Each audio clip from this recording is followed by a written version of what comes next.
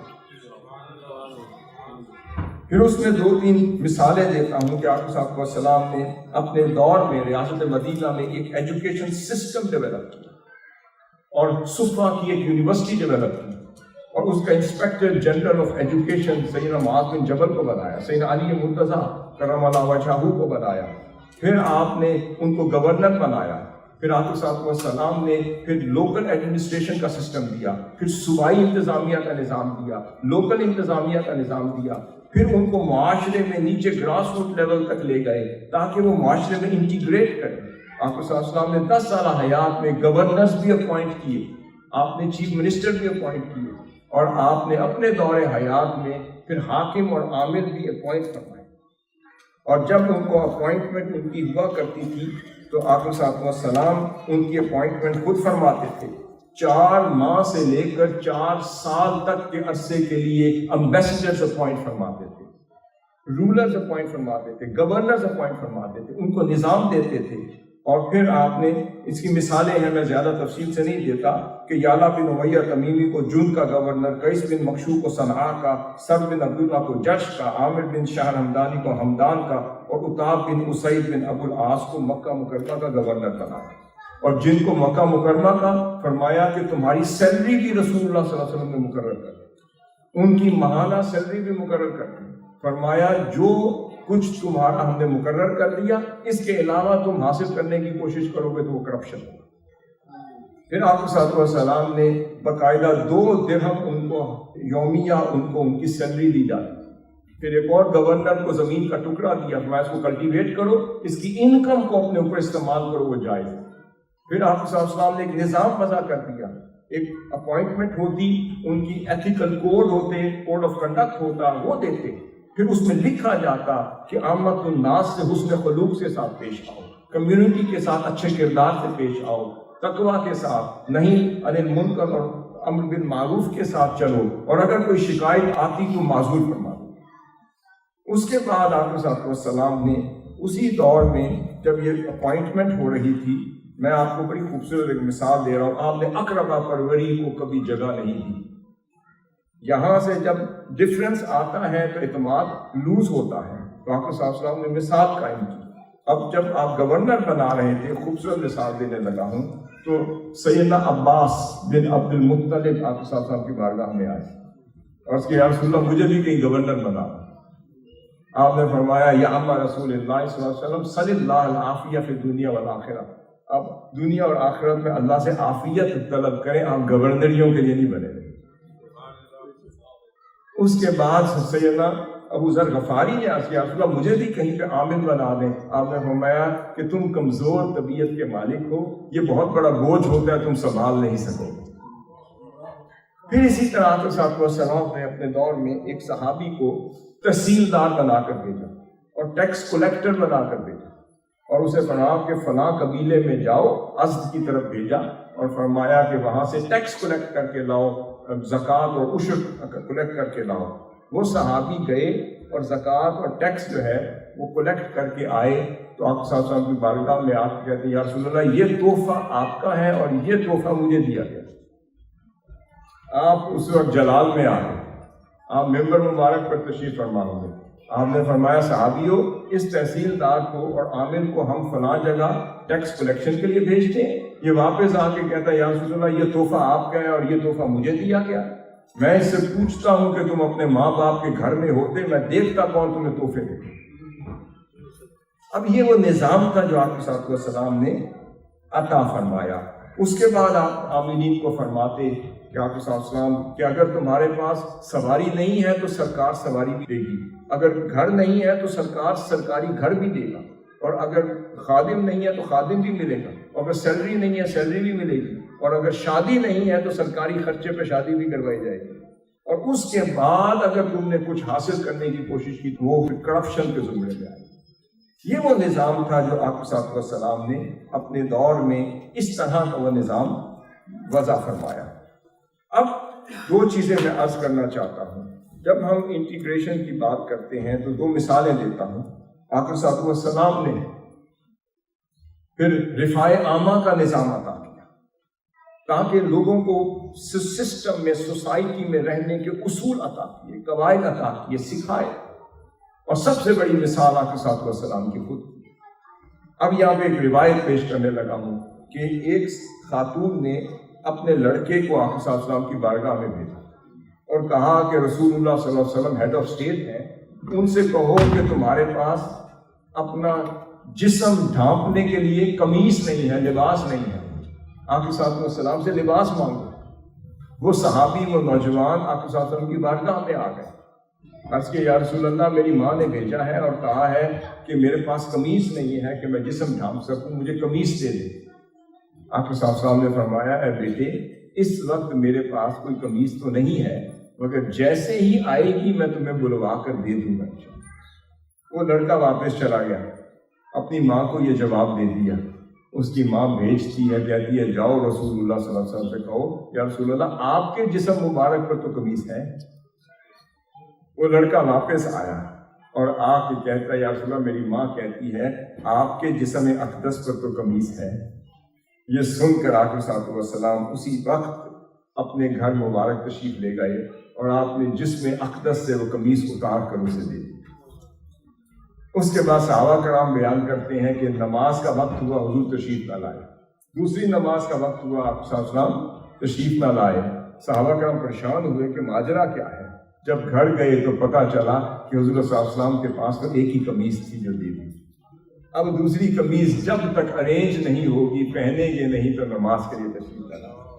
آپ صلی اللہ علیہ وسلم نے مثال دے دی کہ ریاست مدینہ کا ہیڈ آف اسٹیٹ وہ ایسا ہونا چاہیے، اور اگر آج اس پہ امپلیمنٹ ہو جائے تو یہ پاکستان کیوں نہ بدلے، یہ ریاست کیوں نہ بدلے، یہ نظام کیوں نہ بدلے۔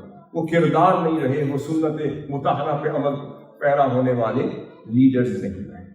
جب ہم انٹیگریشن کی بات کرتے ہیں تو آقا صلی اللہ علیہ وسلم نے سب سے پہلے سوسائٹی کو، میں نے عرض کیا ایگالیٹیرین سوسائٹی بنائی، ہائیبرڈ سوسائٹی، ہر شخص کو حقوق میں برابری عطا۔ آقا صلی اللہ علیہ وسلم نے سب سے پہلے یہود کے ساتھ، جو سب سے بڑا قبیلہ تھا، جو انسائکلوپیڈیا بریٹانیکا کے مطابق ان کی تعداد 8,000 تھی، مسلمانوں کی 3,500-4,000 تھی، پھر دیگر قبائل کی تعداد تھی، تو آقا صلی اللہ علیہ وسلم وصال مبارک تک اس کی تعداد 15,000 سے 16,000 تھی۔ آقا صلی اللہ علیہ وسلم کی انٹیگریشن کی مثالیں ہم میں عرض کرنے لگا ہوں۔ ایک یہودی بچہ تھا، وہ کیا کرتا تھا، یہ بخاری شریف کی حدیث ہے کہ وہ آقا صلی اللہ علیہ وسلم کی بارگاہ میں آ کر بیٹھ جاتا تھا، اسے حضور سے محبت ہو گئی تھی۔ اب جب بھی تشریف لاتے تھے تو وہ آپ کو تکتا رہتا تھا۔ ایک روز وہ یہودی بچہ آپ کی بارگاہ میں نہیں آیا، آپ نے پوچھا وہ کدھر گیا؟ کسی نے عرض کیا اس کو بیمار ہو گیا ہے۔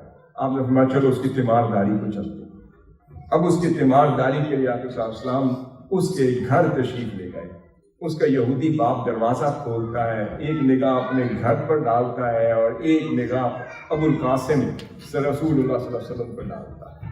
پھر آپ صلی اللہ علیہ وسلم تشریف لے گئے اور اس کے سرانے تشریف فرما ہوئے، فرماتے ہیں بیٹے ساری زندگی تو میری بارگاہ میں بیٹھتا رہا، مگر میں نے تجھے نہیں کہا کہ اسلام قبول کر، مگر آج میری نگاہ کچھ دیکھ رہی ہے اس لیے کہنے آیا، اور میں اسلام لے آؤں۔ وہ بیٹا اپنے باپ کو دیکھنے لگا، وہ کہتا ہے مجھے کیوں دیکھتے ہو، ابو القاسم کہہ رہے ہیں مان لو۔ اسی وقت اس نے کلمہ پڑھ لیا۔ جب کلمہ پڑھا تو آپ صلی اللہ علیہ وسلم یہ فرماتے ہوئے تشریف لے جا رہے تھے، الحمدللہ الذی انقذہ من النار، اس رب کا شکر ادا کرتا ہوں جس نے میری وجہ سے اس بچے کو آگ سے بچا دیا۔ اب آگے میں عرض کرتا ہوں کہ حضرت خلال عرض کرتے ہیں ان عبداللہ بن کعب بن مالک ان ابیہ، امام دارقطنی، زیلعی اور ابن القیم اسے نقل کرتے ہیں۔ وہ فرماتے ہیں کہ حضرت قیس بن شماس آقا صلی اللہ علیہ وسلم کی بارگاہ میں حاضر ہوئے، عرض کہ یا رسول اللہ میری ماں جو ہے وہ کرسچن ہے، میری ماں نصرانی ہے، اس کی وفات ہو گئی ہے مگر اس حال میں کہ وہ مسلمان نہیں تھی۔ یا رسول اللہ مگر میری ماں تو تھی، تو میں اس کے جنازے میں شریک ہو سکتا ہوں یا نہیں؟ آقا صلی اللہ علیہ وسلم نے فرمایا ہو سکتے ہو، مگر اس طرح کرو کہ سواری پر بیٹھو اور اس کے جنازے سے آگے آگے چلتے جاؤ، تمہاری شرکت ہو۔ اس کے بعد سیدہ اسما جو ہے بنت ابی بکر، وہ فرماتی ہیں کہ اسی طرح وہ حاضر ہوئیں آقا صلی اللہ علیہ وسلم کی بارگاہ میں اور عرض کیا یا رسول اللہ، اس وقت ان کی ماں جو ہے وہ اسلام قبول نہیں کیا تھا۔ وہ کہتی ہیں یا رسول اللہ میری ماں آئی ہیں مگر وہ مسلمان نہیں ہے، اب پتہ نہیں وہ کس غرض سے آئی ہیں، مگر کیا میں صلہ رحمی کر سکتی ہوں؟ آپ نے فرمایا ضرور کرو اور ان کی خدمت کی۔ پھر اس کے بعد آقا صلی اللہ علیہ وسلم نے فرمایا کہ ہاں من قتل معاہدا لم یرح رائحۃ الجنہ، جس نے میری ریاست مدینہ کے نان مسلم کو قتل کیا، اس کے ساتھ ظلم کیا، زیادتی کی، وہ جنت کی خوشبو سے بھی محروم ہو جائے۔ اور پھر آگے فرمایا کہ ہاں کہ جنت کی خوشبو تو 40 برس کی مسافت سے بھی سونگھی جاتی ہے، مگر وہ جو زیادتی کرے گا نان مسلم پر ریاست مدینہ میں، اسے اس سے بھی محروم کر دیا جائے۔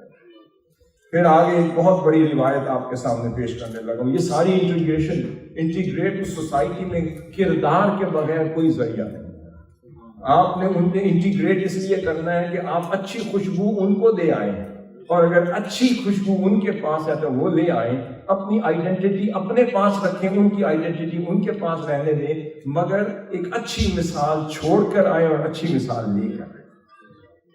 اب وہاں پر حضرت امام محمد الشیبانی، امام احمد بن حنبل، امام ابو داؤد نقل کرتے ہیں، حضرت خالد بن ولید راوی وہ روایت کرتے ہیں کہ غزوہ خیبر میں ہم موجود تھے اور صحابہ کرام نے جیسے ہی وہاں پہنچے تو ان کو بھوک لگی ہوئی تھی اور ان کو بھوک نے ستایا، پریشان ہوئے۔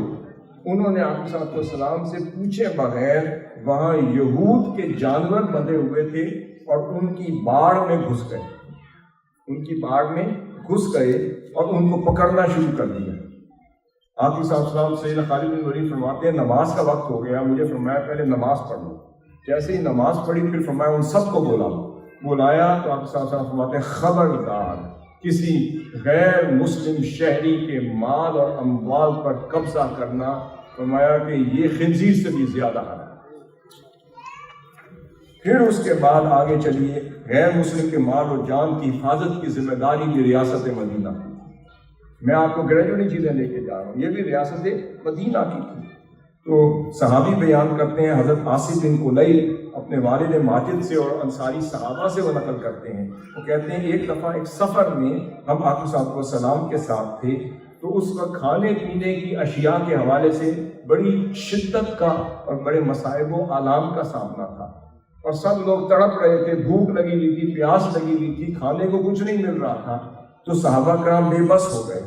اچانک انہوں نے وہاں علاقے والے، ظاہری بات یعنی کہ نان مسلم لینڈز تھے، تو علاقے والوں کی چند بکریاں انہوں نے پکڑ لی، علاقے والوں کی اجازت کے بغیر پکڑ لی، انہیں ذبح کر کے ہانڈی میں ڈال کر ان کو پکا رہے ہیں۔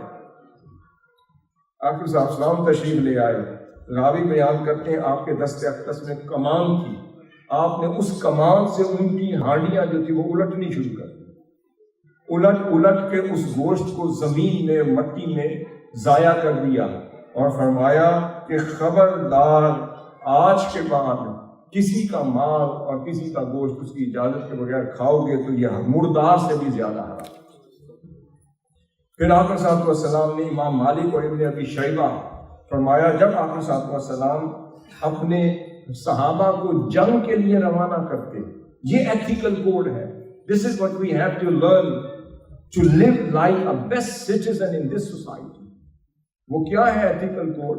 آقا صلی اللہ علیہ وسلم جب جنگ کے دنوں میں صحابہ کرام کو مختلف ایکسپیڈیشنز پہ بھیجا کرتے تھے تو آقا صلی اللہ علیہ وسلم ایک پورا ایتھیکل کوڈ لکھ کر دیتے تھے، اور اس میں لکھتے تھے کہ یحییٰ بن سعید روایت کرتے ہیں کہ آقا صلی اللہ علیہ وسلم کا وہ کوڈ سیدنا ابوبکر صدیق رضی اللہ تعالیٰ عنہ اپلائی کرتے تھے۔ وہ 10 نکات یہ پورا ایجنڈا لکھا جاتا تھا، اور ایتھیکل کوڈ اس میں لکھا جاتا تھا کسی بچے کو ہرگز قتل نہیں کیا جائے، کسی عورت کو قتل نہیں کیا جائے، کسی ضعیف العمر شخص کو نہیں کیا جائے گا، کسی پھلدار درخت کو ہرگز چھوا نہیں جائے گا، کسی بکری اور اونٹ کو کھانے کے علاوہ ہرگز کاٹا نہیں جائے گا، کسی آباد علاقے کو ہرگز بے آباد نہیں کیا جائے گا، کسی کھجور کے درخت کو نہ جلایا جائے گا، نہ ڈبویا جائے گا، اور نہ خیانت کی جائے گی، نہ بزدلی کی جائے گی۔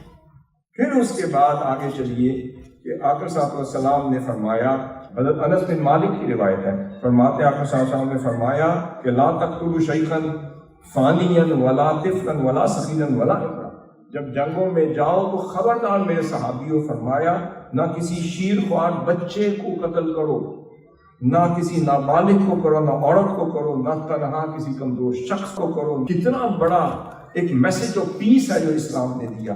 اس کے بعد آگے چلیے، غیر مسلموں کی عبادت کے لیے آپ صلی اللہ علیہ وسلم نے، اس سے بڑی بھی انٹیگریشن ہوگی غیر مسلم لوگوں کے لیے، نجران سے آئے ہوئے عیسائیوں کے لیے آپ صلی اللہ علیہ وسلم نے مسجد نبوی کے دروازے کھولے۔ اب یہاں راوی امام بیہقی ابن سعد و ذہبی بیان کرتے، ابن اسحاق راوی ہیں، وہاں ہیں نجران کے عیسائیوں کا وفد آپ صلی اللہ علیہ وسلم کی بارگاہ میں آیا، ملاقات کر رہا تھا، اتنے میں ان کی عبادت کا وقت ہو گیا۔ وہ پریشان ہونے لگے، ادھر ادھر دیکھنے لگے، کبھی سوچنے لگے یہاں پڑھیں، کبھی سوچنے لگے کہاں پڑھیں۔ صحابہ کرام کہتے ہیں یا رسول اللہ یہ یہاں پڑھ سکتے ہیں؟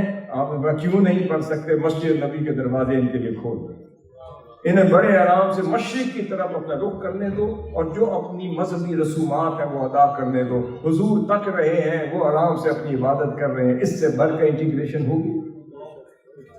اس کے بعد آگے چلیے کہ آپ صلی اللہ علیہ وسلم نے نجران کے عیسائیوں کے ساتھ ایک مصالحت کی، ایک معاہدہ رقم فرمایا، میں لکھا اللہ اور اس کے رسول صلی اللہ علیہ وسلم اہل نجران اور ان کے حلیفوں کے لیے یہ معاہدہ نقل فرما رہے ہیں۔ اب معاہدہ کیا ہے؟ اہل نجران کے عیسائیوں کے لیے ایک معاہدہ نقل ہوا، اس میں لکھا ہوا تھا کہ اہل نجران کے خون کے ضامن بھی اللہ اور اللہ کے رسول تھے۔ پھر لکھا ہوا تھا اہل نجران کی جانوں کے ضامن بھی اللہ اور اللہ کے رسول ہیں۔ میں مسلمانوں کی بات نہیں کر رہا، میں مہاجرین کی بات نہیں کر رہا، میں شہر مدینہ کے صرف مسلمانوں کی بات نہیں کر رہا، میں نجران کے عیسائیوں کی، نئی کمیونٹی کی، نئے باشندوں کی جو مسلمان بھی نہیں تھے، ان کے آقا صلی اللہ علیہ وسلم فرما رہے ہیں ان کی حفاظت بھی اللہ اور اللہ کے رسول کی ہے۔ فرمایا ان کے زمینوں کی ضامن بھی اللہ اللہ کے رسول ہوں گے، ان کے اموال کے ضامن بھی اللہ اللہ کے رسول ہوں گے، ان کے راہبوں، ان کے ریلیجس لیڈرز کے ضامن بھی اللہ اللہ کے رسول ہوں گے، ان کے پادریوں کی ضامن اور حفاظت کے ذمہ دار اللہ اللہ کے رسول ہوں گے، اور جو موجود ہیں ان کے بھی، جو سفر میں ہیں ان کے بھی۔ پھر فرمایا ان کے مذہبی ٹھکانوں کی، عبادت گاہوں کے ضامن بھی اللہ اللہ کے رسول ہوں گے، پھر جو دین کی خدمت کر رہے ہوں گے ان کے بھی ضامن ہوں گے، اور ان کی عبادت گاہوں کے حقوق میں کوئی تبدیلی نہیں کی جائے گی۔ جب تم حاکم بھی ہو جاؤ گے، وہاں فاتح ہو جاؤ گے، اور جہاں حاکم کے طور پر بیٹھو گے، یہ انٹیگریشن کا ماڈل ہے۔ آپ نے فرمایا اس وقت ان کی عبادت گاہوں کو تم خبردار بدلنا، اس کے ضامن بھی اللہ اللہ کے رسول ہوں گے۔ پھر فرمایا نہ کسی پادری، نہ کسی راہب، نہ کسی عبادت گاہ کے خادم کے حق سے کوئی محروم کرے گا، اس کا ضامن بھی اللہ اللہ کے رسول ہوں گے۔ پھر فرمایا ان کی حفاظت کی ذمہ داری بھی میری ہوگی۔ اتنا اسٹرانگ کانٹریکٹ آپ نے لکھ کے دے دیا تو شاید صحابہ کرام سوچنے پر مجبور ہوں گے کہ اتنے تو حقوق ہمیں نہیں ملے جتنے حضور نے نان مسلمس کو عطا کیا۔ یہ تھی وہ انٹیگریشن کا ماڈل جو آقا صلی اللہ علیہ وسلم نے عطا کیا۔ پھر ایک روز ایک مقدمہ پیش کیا گیا، امام شافعی، بیہقی اور شیبانی نقل کرتے ہیں، کسی مسلمان نے ناحق کسی ذمہ کو، کسی نان مسلم کو قتل کر دیا۔ وہ مقدمہ آپ صلی اللہ علیہ وسلم کی بارگاہ میں پیش کیا گیا، آپ نے فیصلہ کر کے اور اس کو پینلائز کیا، اور اس مسلمان کو اس ناحق قتل پر سزا دی گئی اور اس کو ڈیتھ پینلٹی دی گئی۔ آپ نے فرمایا اگر نان مسلم ریاست مدینہ میں ناحق مارا جائے اس کی ذمہ داری بھی رسول اللہ صلی اللہ علیہ وسلم کی ہوگی، اور قیامت کے روز میں اس کا مقدمہ اللہ کی بارگاہ میں لڑوں گا۔ اب انٹیگریشن کا ماڈل اس سے بڑھ کر کیا ہوگا کہ نجاشی، شاہ حبشہ کا بادشاہ نجاشی، اس کا وفد آقا صلی اللہ علیہ وسلم کی بارگاہ میں آیا۔ شعب الایمان میں یہ روایت آئی ہے، ابو قتادہ اس کے راوی ہیں۔ تو صحابہ کرام بیان کرتے ہیں حبشہ کا وفد آیا، آقا صلی اللہ علیہ وسلم نے مہمان نوازی کے لیے ہمیں فرمایا، ہم نے عالی شان کھانا ان کے لیے دسترخوان لگا دیا، اب ہم دیکھتے ہیں کہ آقا صلی اللہ علیہ وسلم خود اپنے دست اقدس سے اٹھا کے ڈشز ان کو دے رہے ہیں۔ ہم نے کہا یا رسول اللہ یہ خدمت کا موقع تو ہمیں دیں، ہم آپ کی جگہ پر خدمت کرتے ہیں۔ فرماتے ہیں نہیں صحابیوں، تمہیں پتہ ہے یہ حبشہ کا جو بادشاہ ہے نجاشی، یہ وہ ہے کہ جب میرے صحابہ اس کے پاس گئے تھے اس نے بڑی عزت اور تکریم کی تھی ان کی، تو میں اس کو ریسیپروکیٹ کر رہا ہوں، میں اس کا بدلہ دینا چاہتا ہوں، مجھے خدمت کرنے دو، یہ میرے مہمان ہیں۔ آپ صلی اللہ علیہ وسلم کی عظمت دیکھیں، انٹیگریشن دیکھیں، for the sake of the solidarity and peace of the society. ہم نے اسلام کو کیا سمجھ لیا ہے؟ ہم نے ریٹیلیشن کا مذہب بنا دیا، ہم نے عدل بدلے کا مذہب بنا دیا، ہم نے ٹیررزم کا، ایکسٹریمزم کا، شدت کا اور ایکسٹریمزم کا مذہب بنا دیا۔ یہ مثال دے رہا ہوں، بڑی مشہور حدیث ہے، متفق علیہ حدیث ہے۔ وہ عورت جس نے آپ صلی اللہ علیہ وسلم کو بکری کے گوشت میں زہر ملا کر دیا، وہ بھی یہودی تھی۔ وہ عورت آتی ہے اور بکری کا گوشت پیش کرتی ہے اور اس میں زہر ہوتا ہے۔ آپ صلی اللہ علیہ وسلم وہ تناول فرماتے ہیں، جب تھوڑا سا تناول فرماتے ہیں تو وہ کوئی تو بولتا نہیں، وہ گوشت خود عرض کرتے ہیں یا رسول اللہ مجھ میں زہر ہے، نہ کھائیے، یا رسول اللہ مجھ میں زہر ہے مت کھائیے۔ آپ نے روک دیا، اس خاتون کو بلایا گیا، اس نے کہا یا رسول اللہ ہاں آپ کو قتل کرنے کے ارادے سے زہر ملا کر آئی۔ صحابہ کا آپ کھڑے ہو گئے، یا رسول اللہ اس کو قتل نہ کر دیں؟ میں نہیں، اس کو چھوڑ دو، میں نے بھی معاف کر۔ اس کے بعد راوی بیان کرتے ہیں کہ پھر بڑے عرصے تک آقا صلی اللہ علیہ وسلم کی زبان اقدس میں اس زہر کا جو اثر وہ قائم و دائم رہا۔ اس کے بعد سیدنا عمر فاروق رضی اللہ عنہ کا دور ہے اور وہ ایک علاقے میں آئے اور وہاں تشریف لائے ایز اے خلیفۃ المسلمین وزٹ کر رہے ہیں، اور وہاں ایک بوڑھا آدمی جو نان مسلم تھا، جو ذمہ تھا، اسے بھیک مانگتے ہوئے دیکھا۔ وہ اپنے کھانے کی بھیک مانگ رہا تھا اور سیدنا عمر فاروق پوچھتے ہیں یہ کون ہے؟ یہ ذمہ ہے، اس پر ٹیکس واجب ہے، یہ اپنا ٹیکس ادا کرنے کے لیے اب کام نہیں کر سکتا تو بھیک مانگتا پھرا۔ تو سیدنا عمر فاروق رضی اللہ عنہ فرماتے ہیں اس کو بلاؤ، اسے کہو آج کے بعد سرکاری ٹیکس اس پر معاف۔ پھر فرمایا چونکہ اس کے بچے ہیں تو اس کو آپ نے 10 درہم ماہانہ سوشل سیکیورٹی بھی لگا۔ آپ جن ریاستوں میں بات کرتے ہیں، Swedish society, Danish society, British society, European society, ہم کیا بات کرتے ہیں کہ سوشل سیکیورٹی کا لا ہم لائے ہیں، یہ لائے ہیں؟ نہیں، یہ تو حضور صلی اللہ علیہ وسلم نے اپنے دور سے ریاست مدینہ کی شکل میں آتا۔ سیدنا عمر فاروق رضی اللہ عنہ فرمایا آج کے بعد اس کا ٹیکس معاف اور اس کو پینشن بھی ریاست دے گی، اس کو سوشل سیکیورٹی بھی ریاست دے گی۔ چند ایک باتیں آپ صلی اللہ علیہ وسلم نے ریاست مدینہ کے قانون کے دوران اس آئین میں فرمایا کہ من احیا ارضا میتۃ فہی لہ، کہ میری ریاست مدینہ میں کوئی شخص اگر زمین کا بنجر حصہ آباد کر دے گا تو اس کا مالک بھی وہ ہو، ملکیتی حقوق بھی اسے عطا کرتی ہے، اس کو اونرشپ کے رائٹس بھی دیتی ہے۔ آج ہم کیوں تڑپتے ہیں کہ ہم ساری زندگی مزدور ہیں تو مزدور رہیں گے، مالک نہ بن سکیں گے؟ آپ صلی اللہ علیہ وسلم نے ریاست مدینہ میں آنکھ کھولنے والے ہر شخص کو جو آباد کاری کرتا تھا اسے مالکانہ حقوق دے کر مالک بنا۔ پھر آپ صلی اللہ علیہ وسلم نے فرمایا ریاست مدینہ کے آئین میں میری ریاست کا ایک ادنا سا بندہ، خواہ وہ غلام ہو یا عورت ہو، اگر وہ کسی کو اسائلم دے دے گا اس کا دیا ہوا اسائلم محمد رسول اللہ کا اسائلم ہے۔ پھر آپ صلی اللہ علیہ وسلم نے وہ حقوق دیے، وہ نظام دیا، وہ انٹیگریشن کا ماڈل دیا۔ آج ضرورت کیا ہے؟ ضرورت یہ آپ صلی اللہ علیہ وسلم نے فرمایا اطلبوا العلم ولو کان بالصین، علم سیکھو اگر چین کے بارڈر تک ہی کیوں نہ جانا پڑے، ان کی یونیورسٹیوں میں جائیں، آپ اس سوسائٹی کو استعمال کریں، یہاں کی بیسٹ آف دا ایتھکس سیکھیں، اپلائی کریں، انٹیگریٹ کریں، معاشرے کا حصہ بنیں، ان سے سیکھیں، ان سے پڑھیں، ان کے پاس رہیں، مگر رہیں وہی جو حضور نے ہمیں بنایا ہے، بنے وہی جو اسلام نے ہمیں بنایا ہے، اور ادھر جائیں اچھی مہک چھوڑ کر آئیں، اچھی خوشبو چھوڑ کر آئیں۔ اسلام ایسے نہیں کھیلا، بڑے صحیح پاک و ہند میں اسلام جو ہے وہ تلوار سے نہیں، وہ کردار اور اخلاق سے کھیلا۔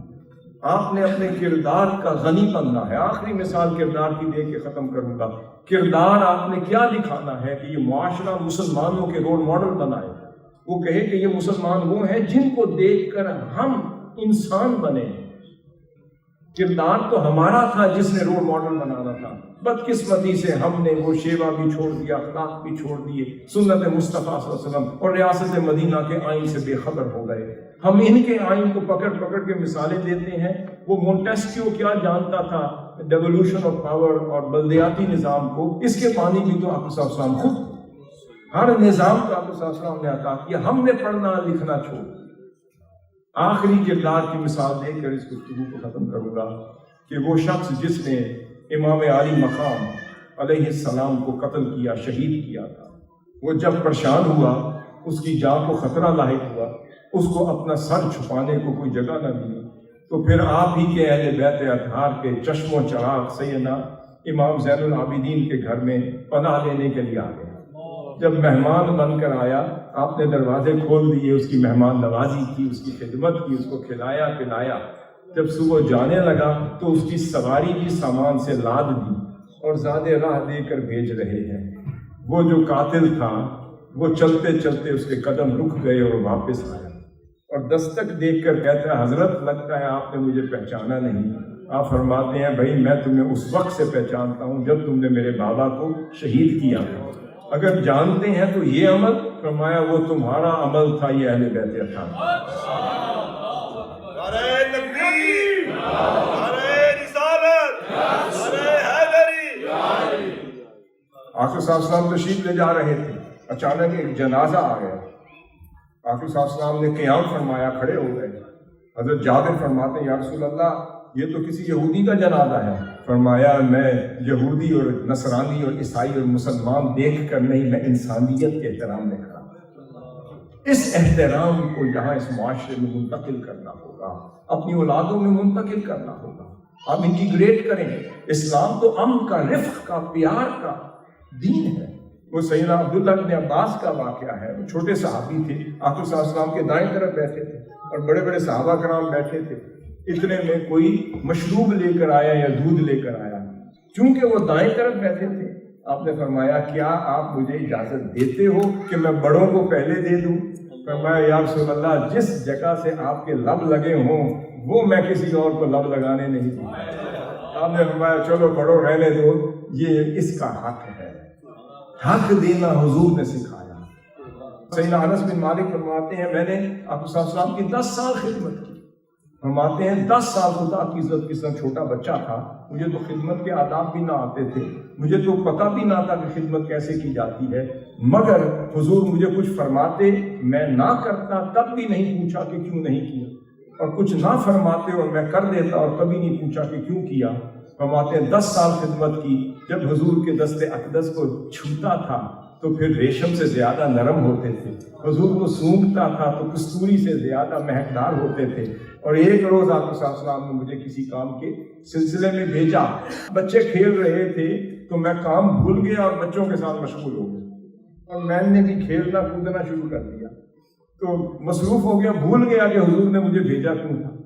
تھوڑی دیر ہوئی تو سیدنا انس بن مالک فرماتے ہیں کہ کسی ہستی نے نرم ملائم ہاتھوں سے مجھے پیچھے سے گردن سے چھو لیا، پکڑ لیا۔ میں نے مڑ کر دیکھا تو رسول اللہ صلی اللہ علیہ وسلم کا متبسم چہرہ تھا۔ فرماتے ہیں، اے انس تجھے کام کے لیے بھیجا تھا، کر آئے ہو؟ میں نے کہا حضور ابھی جاتا ہوں، بس میں جانے لگا، حضور مسکرا رہے ہیں۔ یہ اسلام مسکرانا سکھاتا ہے، اسلام امن سکھاتا ہے، سلامتی سکھاتا ہے، کرم سکھاتا ہے۔ ایک پارسی تھا، آقا صلی اللہ علیہ وسلم کا ہمسایہ تھا، اس نے آقا صلی اللہ علیہ وسلم کے لیے دعوت تیار کی، کھانا تیار کیا۔ عرض کیا، یا رسول اللہ کھانا بنایا ہے، آپ تشریف لے آئے، اور صرف آپ تشریف لے آئے۔ آپ نے فرمایا، اچھا وحاذی، سیدہ ام المؤمنین سیدہ عائشہ صدیقہ رضی اللہ تعالیٰ عنہا موجود تھی۔ فرماتے ہیں، چلو مجھے تو دعوت مل گئی، وحاذی، اس کے بارے میں کیا خیال؟ فرمایا، میں اکیلے نہیں آؤں گا۔ پھر فرمایا، یا رسول اللہ آپ کے لیے دعوت ہے۔ فرماتے ہیں وحاذی، فرماتے ہیں یا رسول اللہ ان کے لیے نہیں ہے۔ آپ فرمایا، پھر میں بھی نہیں آؤں گا۔ پھر عرض کیا، یا رسول اللہ دعوت ہے، قبول فرما لیں۔ فرماتے وحاذی، فرمایا لا، آپ نے فرمایا لا، پھر میری بھی لا ہے۔ پھر دوبارہ عرض کیا، یا رسول اللہ دعوت قبول فرما، فرماتے وحاذی، میری خاتون خانہ کے بارے میں کیا کہتے ہو، یہ بھی آ جائیں ساتھ؟ عرض کیا لا، آپ نے فرمایا میری بھی لا ہے۔ پھر جب وہ سمجھ گیا کہ حضور اپنے اہل خانہ کے بغیر دعوت بھی قبول نہیں فرماتے، اچھا رسول اللہ ان کے لیے بھی اوکے ہے، فرمایا پھر میری بھی اوکے ہے، میں آ رہا ہوں۔ یہ وہ کردار ہے جو انٹیگریشن کے لیے آج معاشرے میں ضروری ہے۔ کوئی ظلم کرے آپ امن کریں، کوئی آپ کے ساتھ زیادتی کرے آپ پیار کریں، کوئی آپ کو دھتکار دے آپ اس کو گلے لگا لیں، اور کوئی سختی کرے ترشی کرے آپ پیکرے امن اور سلامتی اور رفق اور پیار بن جائیں۔ آج نہیں تو کل تو وہ واپس آئے گا اور آ کر پشیمان ہوگا، اپنے کیے پہ روئے گا اور خود آ کے معافی مانگے گا اور خود بدل بھی جائے گا۔ آج ہم نے معاشرے کو کردار سے بدلا ہے۔ منہاج القرآن حضور شیخ الاسلام نے ساری زندگی، علامہ صاحب گواہ ہیں، کبھی فتووں کا جواب دیا حضور شیخ الاسلام؟ جی علامہ صاحب، کبھی فتوے کا جواب دیا؟ نہیں۔ کبھی فتویٰ بھی دیا؟ نہیں۔ کبھی کسی کو برا بھلا کہا؟ نہیں۔ کبھی مڑ کے بھی دیکھا کہ مجھ پر فتویٰ لگا کون رہا ہے؟ جو ہستیاں مڑ کے بھی نہ دیکھیں وہ کون ہوتی ہیں؟ وہ آقا اسلام کے نالین پاک کے صدقے سے چل رہی ہوتی ہے۔ منہاج القرآن یہی امن کا، عاشقی کا، پیار کا۔ اور بڑے دربار کو دیکھیں، بس چھوٹے موٹے کی فکر نہ کریں، اللہ کے مصلے پر راتوں کو سوار ہوں اور دن کو پھر گھوڑوں پہ سوار ہوں، دن کو امت کی خاطر جہاد کریں اور رات کو خدا کی خاطر پھر سجدوں میں گرتے نظر آئیں۔ یہ وہ کردار ہے جو شیخ الاسلام آپ نے دیکھنا چاہتے ہیں۔ ہمیں چاہیے کہ ہم انٹیگریشن کے اس طرح کے ماڈل اس سوسائٹی میں پیش کریں۔ کوئی کہتا تھا کہ میں اسلام کو سن کر مسلمان ہوا اور مسلمان کو دیکھ کر واپس چلا گیا، مگر شیخ الاسلام چاہتے ہیں خودآرا اپنے آپ کو بدل لو کہ وہ تمہیں دیکھ کر مسلمان ہو اور اسلام کو سن کر تو پھر پکا ہو جائے۔ اس طرح کے مسلمان بنے، اس طرح کا کردار ادا کریں۔ وما علینا الا البلاغ المبین۔